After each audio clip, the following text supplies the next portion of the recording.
دوستو ایک دن میں سودا سلف خریدنے مارکیٹ گیا۔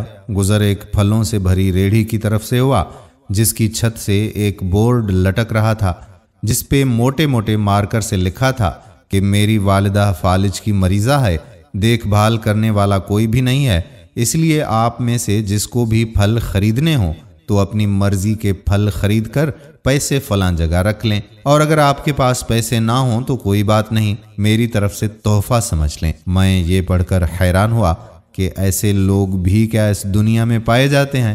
خیر، مجھے سیب خریدنے تھے، میں نے 2 کلو سیب تولے اور پیسے مطلوبہ جگہ رکھنے لگا تو دیکھا کہ وہاں 150 کے چند نوٹ موجود ہیں۔ میں واپس جانے کے لیے مڑ رہا تھا تو میرے سامنے ایک داڑھی والا آدمی آیا۔ وہ مجھے دیکھ کر مسکرایا اور بولا کہ صاحب، کیا پھل خریدنے میں کوئی دشواری تو نہیں ہوئی آپ کو؟ میں نے کہا نہیں۔ میں نے پوچھا کہ کیا یہ ریڑھی آپ کی ہے؟ تو اس نے کہا کہ ہاں یہ میری ہی ہے جناب۔ تو میں نے کہا کہ ایسا کیوں ہے کہ آپ ریڑھی پر موجود نہیں ہیں؟ اور وہ مجھے اپنی کہانی بتانے لگا کہ جناب عالی، میری والدہ فالج کی مریضہ ہیں، گھر بیٹھے بیٹھے وہ کچھ نفسیاتی سی بھی ہو گئی ہیں، میں شادی شدہ نہیں ہوں اور میرے علاوہ اماں کی کوئی اولاد بھی نہیں ہے، اسی لیے اماں کی تیمارداری میرے ذمہ ہے۔ پہلے تو میں ذرا گھر سے نکل کر مارکیٹ پہ ریڑھی لگا دیتا تھا، مگر اب ذرا ماں کی حالت کچھ زیادہ ہی بگڑی ہے تو انہوں نے مجھے باہر جانے سے روک لیا ہے۔ وہ چاہتی ہیں کہ میں سارا دن انہی کے ساتھ رہوں۔ خیر، میں نے اماں سے کہا کہ ایسا تو ممکن نہیں ہے، اگر سارا دن آپ کے ساتھ بیٹھا رہا تو کھانے کا بندوبست کہاں سے ہوگا؟ اماں نے مجھ سے کہا کہ مجھے ذرا بٹھاؤ۔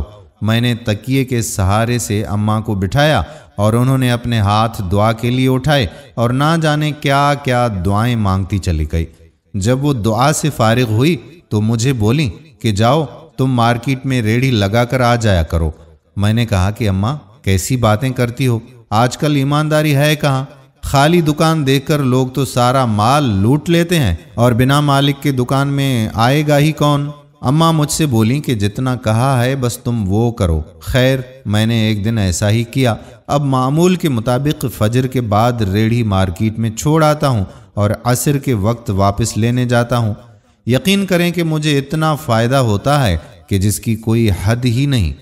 کوئی خریدار پیسوں کے ساتھ ساتھ کچھ چیزیں چھوڑ کر بھی جاتا ہے۔